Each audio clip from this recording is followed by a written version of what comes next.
இப்போ நீங்கள் தேடுறதெல்லாம் அவர் எக்ஸ்ட்ராவா அதெல்லாம் எக்ஸ்ட்ரா. அப்போ நம்ம எங்கே தேடணுமா? தேவனுடைய ராஜ்யத்துக்குரியது தேடுங்க. தேவனுடைய ராஜ்யத்துக்கு எது வேணுமோ அதை தேடுங்க. இதெல்லாம் வேண்டாப்பா, நீ தேட வேண்டியது வேற. ஹல்லேலூயா.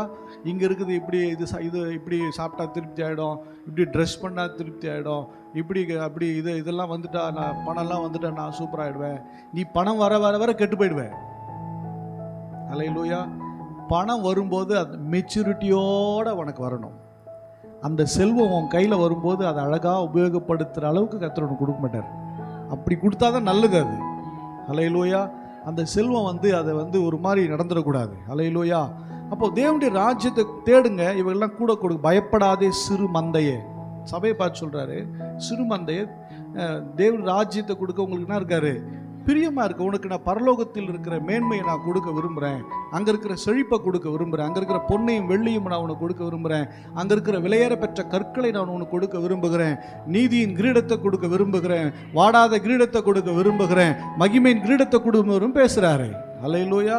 ஆனால் நமக்கு அது எங்க இல்லை. என்ன பண்ண படிங்களேன், இப்போ படிங்களேன் 33 படிங்க. எப்படி பண்ணணுமா பாருங்க. 33. உங்களுக்கு உள்ளவைகளை விற்று பிச்சை கொடுங்கள். உங்களுக்கு உள்ளவைகளை விற்று பிச்சை கொடுங்க. பழமையாய் போகாத பணப்பைகளை குறையாத பொக்கிஷத்தையும் பரலோகத்திலே உங்களுக்கு சம்பாதித்து வைங்க. அங்கே திருடன் அணுகிறதும் இல்லை, பூச்சி கெடுக்கிறதும் இல்லை. ஹல்லேலூயா. சேர்த்து எங்க போய் எப்படி சேர்த்து வைக்கணும் வழி சொல்றாரு. நீங்க தரித்திரர்களுக்கு கொடுங்க, ஏழைகளுக்கு கொடுங்க. உங்கள்கிட்ட துணி நிறையா இருக்கா, எடுத்து நீங்கள் அது கிழிஞ்சு போகிற வரலையும் விட்றாதீங்க. நல்லா இருக்கும்போதே கொடுத்துருங்க. எடுத்து யாருக்காவது அது சாரியோ ஷர்ட்டோ பேண்ட்டோ கொடுத்துருங்க. அது போட்டு கிழிஞ்சு ஓட்ட உழுற வரலையும் என்ன பண்ணுறது இல்லை, அதை கொடுக்குதுங்க. அப்படிலாம் இல்லை. நீங்கள் கொடுத்தா அவங்க வாங்கி அதை மரியாதையாக போடுற மாதிரி கொடுங்க. எடுத்து கொடுங்க, நல்லபடியாக போட்டுக்கிற மாதிரி கொடுங்க. சில பேர் எடுத்துபடி இந்த பக்கெட்டுக்காரங்க ரோட்டில் வராம பக்கெட்டு, இது 2 பக்கெட்டு கொடு, இவ்வளோ தான், நான் எவ்வளோ விலை தெரியுமா, 2 பக்கெட்டு கொடுனா அவ்வளோ தான் கொடுப்பா. 2 பக்கெட்டு கொடு, இல்லை பெரிய பக்கெட்டாக கொடு, பெரிய டப்பா கொடு, இது வேணாம் அது கொடு அப்படின்னு என்ன பண்ணுவாங்க, ஆர்கியூமெண்ட் பண்ணலாம். நான் சொல்கிறேன், எத்தனை பேருக்கு ட்ரெஸ் இல்லை, கொடுங்க, எத்தனை கொடுங்க. உங்களுக்கு இங்கே யாரும் கொடுத்தா வாங்க மாட்டாங்களா? சில நேரம் பார்த்தீங்கன்னா நம்ம தெரிஞ்சவங்களே பார்த்தீங்கன்னா கௌரவம் பார்ப்பாங்க. விட்ருங்க, பரவாயில்ல, அவங்கள பற்றி பிரச்சனை இல்லை, நான்லாம் வாங்கி போட்டுக்கோப்பா.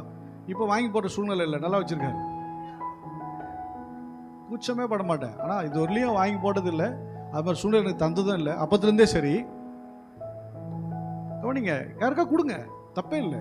அப்படி யோசிக்காதீங்க. இல்லை அப்படி ஹோமில் இருக்கும், இந்த அனாதை இல்லங்கள்லாம் இருக்கும், அவங்க கொண்டு போய் என்ன பண்ணுங்க, எடுத்துகிட்டு போயிட்டு அவங்ககிட்ட கொடுத்து பிள்ளைங்களுக்கு வச்சுக்கன்னு கொடுங்க. இல்லை மிஷன் ட்ரிப் போவாங்க, எடுத்து கொடுத்தீங்கன்னா மிஷன் ட்ரிப் போகிறவங்களுக்கு கையில் கொடுத்தோம்ச்சு அவங்க எடுத்து என்ன பண்ணிடுவாங்க, மிஷன்லாம் போனால் அவ்வளோ அப்படியே வாரி எடுத்துக்குவாங்க அவங்களாம். ஹல்லேலூயா. அப்போ என்னென்னா, இங்கே தேவனுடைய ராஜ்யத்துக்குன்னு செலவு பண்ண அக்கௌண்ட் எங்கே ஏறும்? யாருக்கு? தேவனுடைய பிள்ளைகளுக்கு. அங்கே தான் சொல்கிறாரு, தரித்திரர்களுக்கு கொடுங்க. தரித்திரமாக இருந்து சுவிசேஷம் அறிவிக்க வேண்டும். அந்த பாரத்தோட உண்மையாக செயல்படும் போது நீங்கள் உண்மையாக மனம் அதாவது பெருமைக்கு பீத்துறதுக்கெல்லாம் கொடுக்காத. அது ₹1 இங்கே எடுத்து போடாது. அது யாராக இருந்தாலும் சரி. பெருமைப்படுத்தணுன்ற காணிக்க, பெருமைப்படுத்த தசம பாகமோ இந்த பெட்டிலையும் வேணாம், இந்த கையிலையும் வேணாம். ஹல்லேலூயா. கர்த்தருக்கு, இது கர்த்தருடைய பணிக்குன்னு கொடுக்கறது மட்டும் இங்கே வந்தால் போதும். ஹல்லேலூயா. அப்படி இல்லாமல் எத்தனை கோடி எத்தனை லட்சம் தேவையில்லை. அப்படி நீங்கள் உண்மையாக செய்தீங்கன்னா பரலோகத்திலே உங்கள் பலன் மிகுதியாக இருக்கும் என்று வேதம் சொல்லுது.